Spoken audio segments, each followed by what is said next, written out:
do, we're just going to show you guys how to make Tim Hortons coffee. You're probably wondering why I'm using a Black & Decker. You can use any coffee maker, it's a space maker, coffee maker, or any coffee maker works here for Mr. Coffee. I'm just going to show you guys how to make coffee in this coffee maker.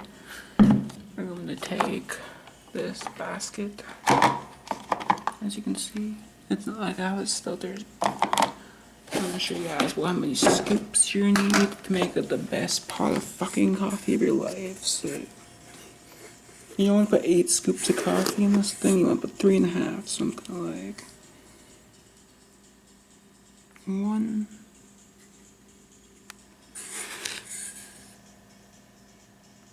2,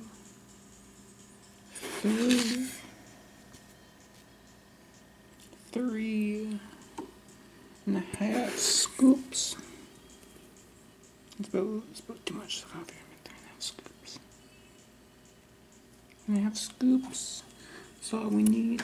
I like this coffee. It's pretty nice. It's about $17, but this is a good price. I don't know why, but $17.